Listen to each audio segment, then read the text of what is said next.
Now let's continue from where we left off and continue talking about the data types.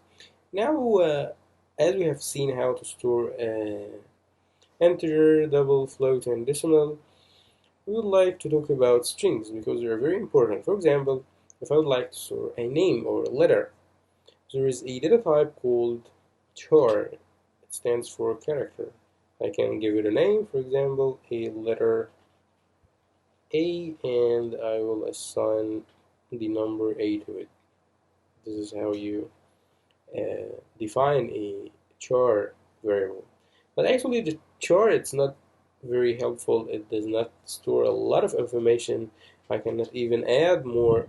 You see, as I'm adding more letters, it's giving me an error in here because it's too many characters. There is a better way to define strings and names, and the type is called a string.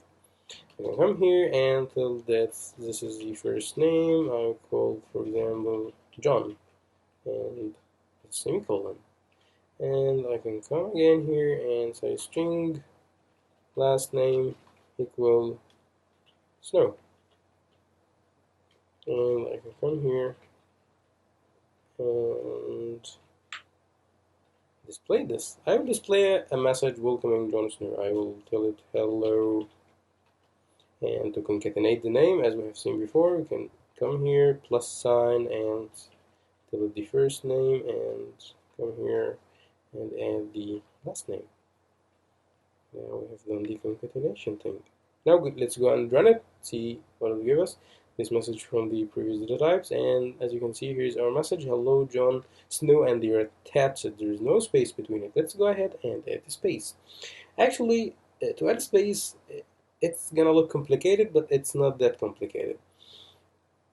All I have to do this space letter in between the names is actually come here and as another concatenation in here and space.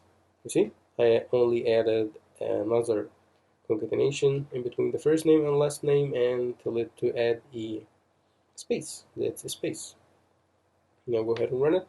See, now it has a space. If I ever wanted to come and, for example, do a dash, I come here and the dash will be displayed. See, there is a dash. There is also another way, a tricky way. It's not the right way to do it, but it's tricky. Can work out sometimes. I can just come here. This is tricky thing.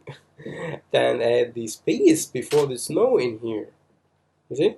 Now the space is embedded in the variable name or the variable value.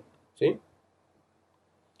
So there is also another way to define data types other than this. If I have many data types, I can just come here with the same type, type string, and I will tell it the first name again. And actually, I'll do something different here. Last name, and I'll tell it the house. From which house it's this character from. And let's go ahead. You see here first we defined, only declared, we did not define, we declared the variables. I have a variable first name, last name, house of type string. They have no values. If I wanted to run this, it will have no value. See? Now let's go ahead and assign the values. First name would be again John, small o, and the last name equal, here's a trick thing that I did, equal Snow, and house. Actually, it's a little bit confusing which house it will be. This is a character from Game of Thrones, if you're following the series. As for now, we will use the Stark house. We will not go for the Targaryen right now.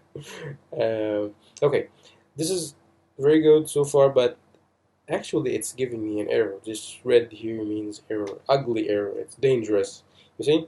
Can you figure out what is this? Why this is happening? This is happening because of a very simple thing. Because C# is case sensitive. You see, the last name here, the L is small, and I define it with a capital L. So this is a two different variables for C#. So either I come here and make this capital and there is gone, or I come here and modify this to match the pattern of the names. See? And I can come here again and run it.